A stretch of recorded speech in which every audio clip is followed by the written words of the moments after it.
अस्सलाम वालेकुम, मेरा नाम आयशा मुग़ल है और मैं मिनिस्ट्री ऑफ ह्यूमन राइट्स में काम करती हूँ एज़ ट्रांसजेंडर राइट्स एक्सपर्ट। और मैं पाकिस्तान की पहली ख्वाजा सरा हूँ जिसने एमफिल की डिग्री हासिल की।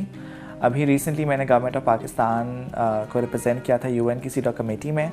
और पाकिस्तान जो है, गवर्नमेंट ऑफ पाकिस्तान दुनिया की पहली गवर्नमेंट बन गई है जो अपने ऑफिशियल गवर्नमेंट डेलीगेशन के अंदर एक ट्रांसजेंडर वुमेन को यूएन जेनेवा में लेके गई थी। मैं को एजुकेशन में पढ़ी हूँ। मैं मैट्रिक जो था मैंने वहाँ से किया था, ओमान में पढ़ी थी।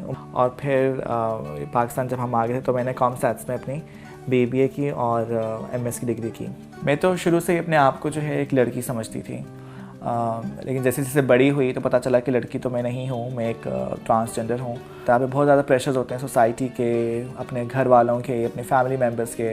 वो आपको बार बार कहते हैं कि मर्द बनो और मर्दों की तरह बैठो, मर्दों की तरह चलो, मर्दों की तरह सारे काम करो। तो ये बहुत ज़्यादा जो है ना मुश्किल हो जाता है। हम देखते हैं कि बहुत सारे ट्रांसजेंडर जो हैं वो मर्द बन के जॉब करने की कोशिश करते हैं। मेरे फैमिली की तरफ से भी यही इंस्ट्रक्शंस थी कि मैंने एक लड़का बन के ही जॉब करनी है, क्योंकि अगर मैं अपना जेंडर डिस्क्लोज़ करती कि मैं ट्रांसजेंडर हूँ तो मेरी फैमिली मुझे डिसऑन कर देती। तो इसलिए मुझ पर वो प्रेशर भी था। और मैंने सोचा नहीं था कि जब मैं अपना जेंडर डिस्क्लोज़ करूँगी एज अ ट्रांसजेंडर वुमेन तो मुझे इतनी रिस्पेक्ट मिलेगी। लेकिन जब मैंने कायद-ए-आज़म यूनिवर्सिटी में पढ़ाया मुझे बहुत रिस्पेक्ट मिली, मुझे नेशनल रिकग्निशन मिली as the first transgender person, as the first transgender lecturer of Pakistan.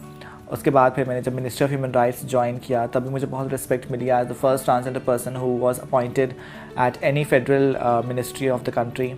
Pakistan की हिस्ट्री में पहली दफ़ा ख्वाजा सराओं के लिए एक इवेंट जो है वो ऑर्गेनाइज़ किया गया था वज़ीर-ए-आज़म हाउस में, और I was the master of ceremony in the prime minister house. तो वो भी मेरे लिए एक बहुत फ़ख्र का मौका था। अभी काफ़ी हद तक बेहतर है, मैं घर जाती हूँ और अब तो बल्कि मेरी अम्मी जो हैं मुझ पर फ़ख्र महसूस करती हैं।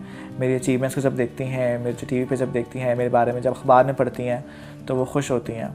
और अब आई थिंक मेरे जो बाकी रिलेटिव्स हैं वो भी मुझ पर प्राउड फील करते हैं और उनको भी एहसास हो रहा है अपनी गलती का।